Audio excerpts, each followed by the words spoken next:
Tu entends peu, mais tu retiendras tout. On t'a enseigné que la peur est un ennemi, qu'il faut la combattre, la faire taire, la dominer. Cette vision est incomplète, car ce que tu appelles peur n'est pas une faiblesse.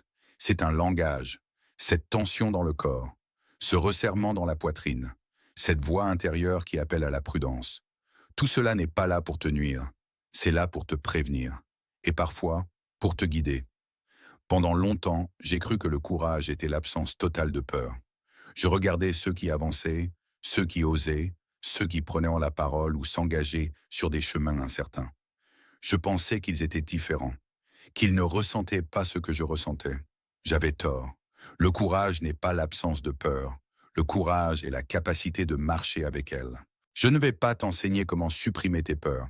D'abord parce que c'est impossible. Ensuite parce que ce serait une erreur. Je vais t'enseigner comment les comprendre et comment transformer ce qui te paralyse aujourd'hui en force de transformation. Tu connais cette expérience. Ce projet que tu portes en silence mais que tu n'oses pas initier. Cette parole importante que tu repousses. Cette voix nouvelle que tu observes de loin sans t'y engager. Non par manque de désir, mais par peur. La peur a un prix. Elle ne se contente pas de ralentir l'homme. Elle l'enferme. Elle érige des murs invisibles faits de doutes, de comparaisons et de renoncements. À force de l'écouter sans la comprendre, l'homme se rétrécit. Son monde devient plus étroit. Ses possibles se raréfient. La peur pousse souvent à préférer l'inconfort familier à l'inconnu, porteur de sens. Elle promet la sécurité, mais elle vole l'élan. Le corps, lui aussi, paie le prix. L'esprit s'agite, le sommeil se fragilise. L'énergie se dissipe dans une lutte intérieure permanente. Plus l'homme fuit ce qui l'effraie, plus la peur grandit, jusqu'à ce qu'il en vienne à croire qu'il est défaillant. Cette croyance est fausse. La peur n'est pas une faiblesse. C'est un mécanisme ancien, un héritage de survie. Elle naît dans une zone primitive du cerveau, chargée de détecter le danger. Son rôle n'est pas de t'empêcher de vivre. Son rôle est de t'alerter. Le problème n'est pas la peur. Le problème est l'interprétation que nous en faisons. Notre esprit réagit aujourd'hui aux enjeux symboliques comme il réagissait autrefois aux menaces physiques. Parler en public, être jugé, être rejeté. Le corps déclenche la même alarme, mais cette alarme n'est pas un ordre d'arrêt, c'est un signal. La peur ne parle jamais du passé. Elle se tourne toujours vers l'avenir, non vers ce qui est, mais vers ce qui pourrait advenir. Et c'est là que se trouve sa vérité. La peur indique ce qui compte. Elle révèle ce qui a de la valeur pour toi. La peur de l'échec révèle l'importance de la réussite. La peur du rejet révèle le besoin de lien. La peur de t'exprimer révèle que tu portes quelque chose qui mérite d'être transmis. La peur n'est pas un mur, c'est une porte. Lorsqu'elle est comprise, elle cesse d'être une entrave. Elle devient une boussole. Pour cela, 3 mouvements sont nécessaires.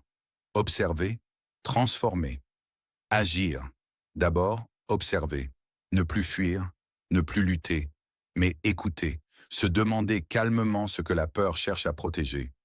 Nommer la menace, identifier ce qui est réellement en jeu.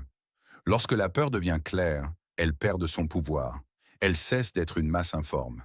Elle devient une information. Ensuite, transformer le dialogue intérieur.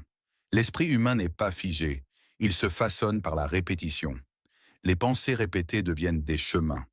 Il est donc possible d'en créer de nouveaux. Des phrases simples, crédibles, ancrées dans le présent.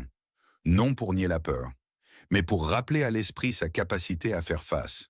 Ces paroles, répétées avec constance, réorganisent peu à peu l'architecture intérieure. La visualisation renforce ce travail. L'esprit ne distingue pas clairement l'imaginaire du vécu. En se représentant l'action accomplie avec calme, l'homme prépare son corps à la réalité. Enfin, agir, mais agir humblement, par le plus petit pas possible. Une action si modeste qu'elle ne déclenche pas de résistance excessive. Chaque pas compte. Chaque pas enseigne au corps que la menace était exagérée. Et chaque pas construit une confiance enracinée dans l'expérience, non dans l'illusion. J'ai vu des hommes et des femmes transformer leur rapport à la peur ainsi, non en la supprimant, mais en la plaçant à sa juste place. La peur est restée, mais elle n'était plus souveraine. Retiens ceci, la peur n'est pas ton ennemi, elle est ton indicateur. Écoute-la. Reprogramme ton regard. Avance, pas après pas, car tout ce qui a du sens se trouve toujours de l'autre côté de la peur. Tu entends peu, mais tu retiendras tout.